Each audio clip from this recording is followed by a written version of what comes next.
La ferme des animaux de George Orwell, chapitre 2. 3 nuits plus tard, Sage l'Ancien s'éteignait paisiblement dans son sommeil. Son corps fut enterré en bas du verger. On était au début mars. Pendant les 3 mois qui suivirent, ce fut une intense activité clandestine. Le discours de Sage l'Ancien avait éveillé chez les esprits les plus ouverts des perspectives d'une nouveauté bouleversante. Les animaux ne savaient pas quand aurait lieu le soulèvement annoncé par le prophète, et n'avaient pas lieu de croire que ce serait de leur vivant, mais ils voyaient bien leur devoir d'en jeter les bases. La double tâche d'instruire et d'organiser échut bien normalement aux cochons, qu'en général on regardait comme l'espèce la plus intelligente.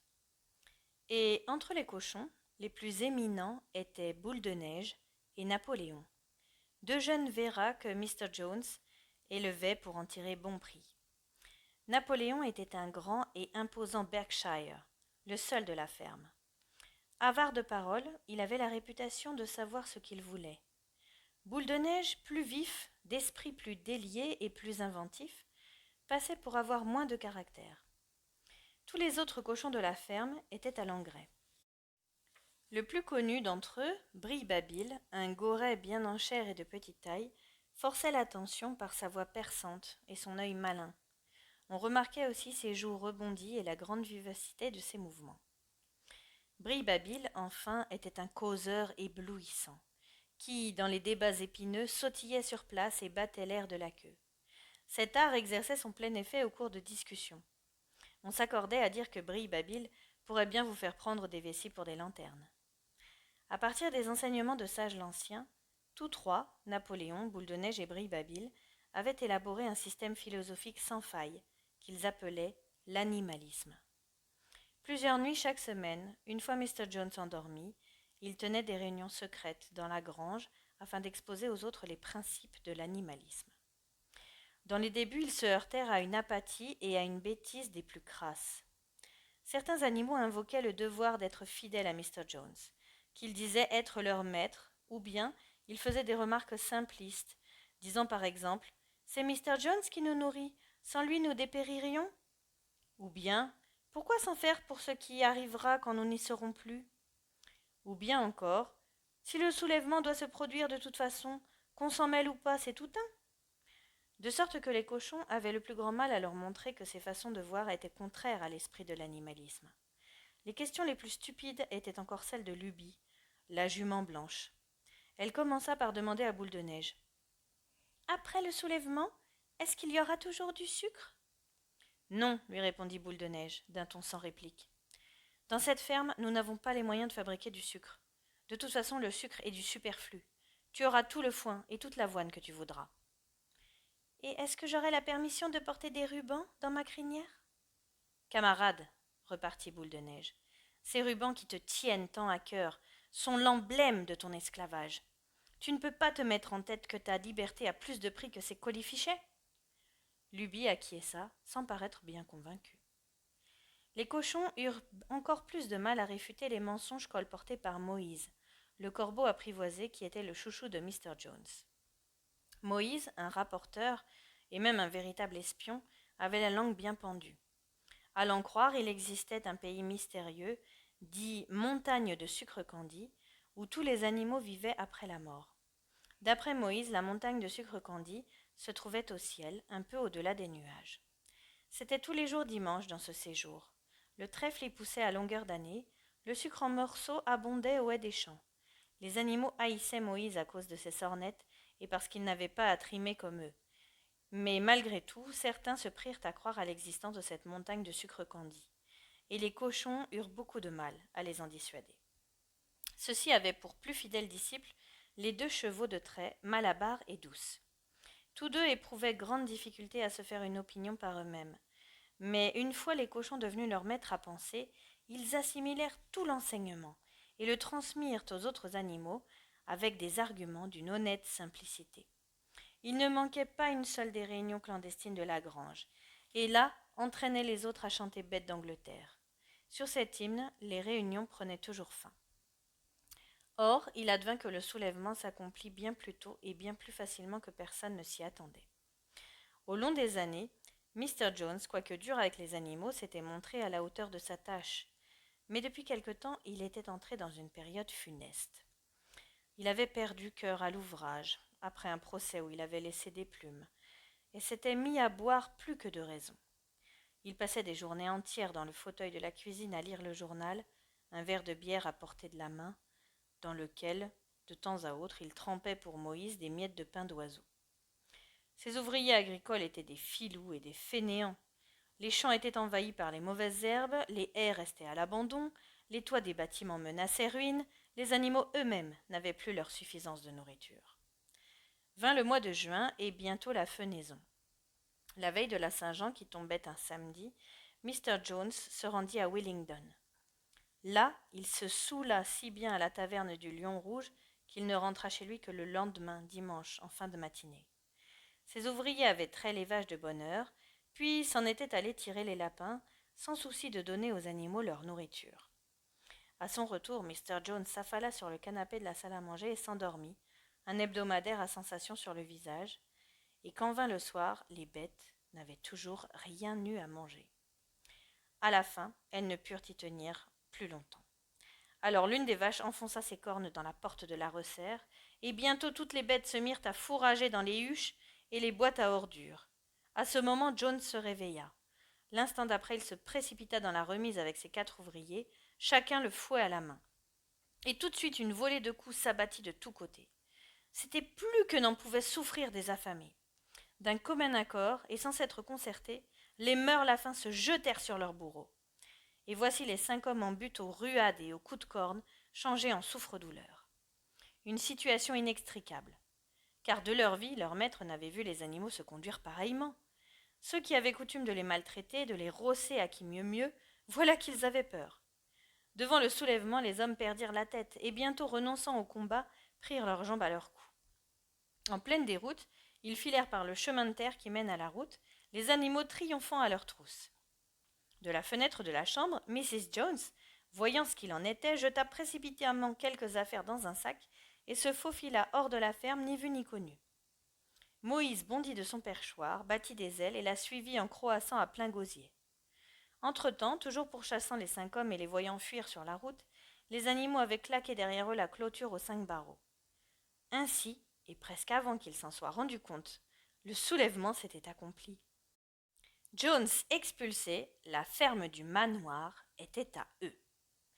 Quelques minutes durant, ils eurent peine à croire à leur bonne fortune. Leur première réaction fut de se lancer au galop tout autour de la propriété, comme pour s'assurer qu'aucun humain ne s'y cachait plus. Ensuite, le cortège repartit grand train vers les dépendances de la ferme pour effacer les derniers vestiges d'un régime haï.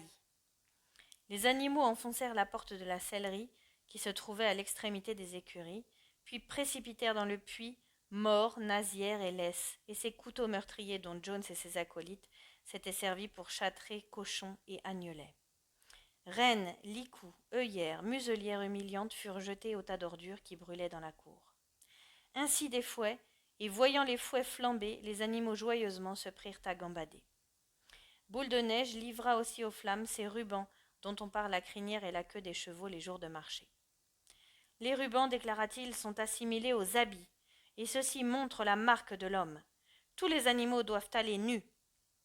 Entendant ces paroles, Malabar s'en fut chercher le petit galurin de paille qu'il portait l'été pour se protéger des mouches, et le flanqua au feu, avec le reste. Bientôt les animaux eurent détruit tout ce qui pouvait leur rappeler Mr. Jones.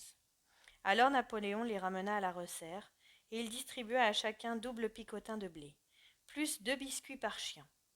Et ensuite les animaux chantèrent Bête d'Angleterre du commencement à la fin, 7 fois de suite. Après quoi, s'étant bien installés pour la nuit, ils dormirent comme jamais encore. Mais ils se réveillèrent à l'aube, comme d'habitude. Et se ressouvenant soudain de leur gloire nouvelle, c'est au galop que tous coururent au pâturage. Puis ils filèrent vers le monticule d'où l'on a vu sur presque toute la ferme. Une fois au sommet, ils découvrirent leur domaine dans la claire lumière du matin. Oui, il était bien à eux désormais. Tout ce qu'ils avaient sous les yeux leur appartenait. À cette pensée, ils exultaient, ils bondissaient, et ils caracolaient, ils se roulaient dans la rosée et broutaient l'herbe douce de l'été. et à coups de sabots ils arrachaient des mottes de terre pour mieux renifler l'humus bien odorant.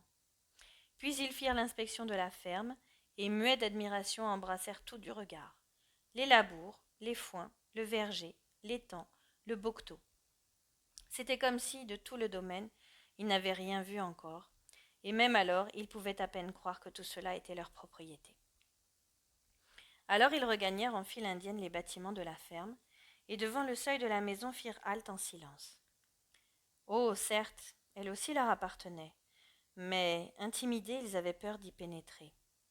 Un instant plus tard, cependant, Napoléon et Boule de Neige forcèrent la porte de l'épaule, et les animaux les suivirent, un par un, à pas précautionneux, par peur de déranger. Et maintenant, ils vont de pièce en pièce sur la pointe des pieds, c'est à peine s'ils osent chuchoter, et ils sont pris de stupeur devant un luxe incroyable. Lits matelassés de plumes, miroirs, divans en crin de cheval, moquettes de Bruxelles, estampes de la reine Victoria au-dessus de la cheminée. Quand ils redescendirent l'escalier, Lubie n'était plus là. Revenant sur leurs pas, les autres s'aperçurent qu'elle était restée dans la grande chambre à coucher. Elle s'était emparée d'un morceau de ruban bleu sur la coiffeuse de Mr. Jones, et s'admirait dans la glace en le tenant contre son épaule, et tout le temps avec des poses ridicules. Les autres la rabrouèrent vertement et se retirèrent. Ils décrochèrent des jambons qui pendaient dans la cuisine afin de les enterrer, et d'un bon coup de sabot, Malabar creva le baril de bière de l'office. Autrement, tout fut laissé indemne. Une motion fut même votée à l'unanimité, selon laquelle l'habitation serait transformée en musée. Les animaux tombèrent d'accord que jamais aucun d'eux ne s'y installerait. Ils prirent le petit déjeuner, puis Boule de Neige et Napoléon les réunirent en séance plénière. « Camarades, dit Boule de Neige, il est 6h30 et nous avons une longue journée devant nous. Nous allons faire les foins sans plus attendre. Mais il y a une question dont nous avons à décider tout d'abord. » Les cochons révélèrent qu'ils avaient appris à lire et à écrire, au cours des 3 derniers mois, dans un vieil abécédaire des enfants Jones. Ceux-ci l'avaient jeté sur un tas d'ordures, et c'est là que les cochons l'avaient récupéré. Ensuite, Napoléon demanda qu'on lui amène des pots de peinture blanche et noire, et il entraîna les animaux jusqu'à la clôture aux 5 barreaux.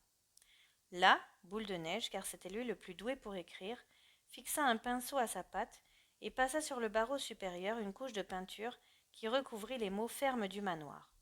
Puis à la place, il calligraphia ferme des animaux, car dorénavant, tel serait le nom de l'exploitation agricole. Cette opération terminée, tout le monde regagna les dépendances. Napoléon et Boule de Neige firent alors venir une échelle qu'on dressa contre le mur de la grange. Ils expliquèrent qu'au terme de leurs 3 mois d'études, les cochons étaient parvenus à réduire les principes de l'animalisme à 7 commandements. Le moment était venu d'inscrire les 7 commandements sur le mur. Ils constitueraient la loi imprescriptible de la vie de tous sur le territoire de la ferme des animaux. Non sans quelque mal, vu que, pour un cochon, se tenir en équilibre sur une échelle n'est pas commode, Boule de Neige escalada les barreaux et se mit au travail. Brille-Babil, quelques degrés plus bas, lui tendait le pot de peinture. Et c'est de la sorte que furent promulgués les 7 commandements, en gros caractères blancs sur le mur goudronné. On pouvait les lire à 30 mètres de là. Voici leur énoncé. 1. Tout 2 pattes est un ennemi. 2. Tout 4 pattes, ou tout volatile, un ami. 3. Nul animal ne portera de vêtements. 4. Nul animal ne dormira dans un lit. 5. Nul animal ne boira d'alcool. 6. Nul animal ne tuera un autre animal. 7. Tous les animaux sont égaux. C'était tout à fait bien calligraphié, si ce n'est que volatile était devenu voltile, et aussi à un S près formé à l'envers. Boule de Neige donna lecture des 7 commandements, à l'usage des animaux qui n'avaient pas appris à lire. Et tous donnèrent leur assentiment d'un signe de tête, et les esprits les plus éveillés commencèrent aussitôt à apprendre les 7 commandements par cœur. « Et maintenant, camarades, au foin !» s'écria Boule de Neige. « Il y va de notre honneur d'engranger la récolte plus vite que ne le feraient Jones et ses acolytes. » Mais à cet instant, les 3 vaches, qui avaient paru mal à l'aise depuis un certain temps, gémirent de façon lamentable. Il y avait 24 heures qu'elles n'avaient pas été traites. Leur pie était sur le point d'éclater. Après brève réflexion, les cochons firent venir des seaux et se mirent à la besogne. Ils s'en tirèrent assez bien, car les pieds des cochons convenaient à cette tâche. Bientôt furent remplis 5 seaux de lait crémeux et mousseux, que maints animaux lorgnaient avec l'intérêt le plus vif. L'un d'eux dit « Qu'est-ce qu'on va faire avec tout ce lait ?» Et l'une des poules « Quelquefois Jones en ajoutait à la pâtée. » Napoléon se planta devant les seaux et s'écria « Ne vous en faites pas pour le lait, camarades, on va s'en occuper. La récolte, c'est ce qui compte. Boule de neige va vous montrer le chemin. Moi je serai sur place dans quelques minutes. En avant, camarades, le foin vous attend. » Aussitôt, les animaux gagnèrent les champs et ils commencèrent la fenaison.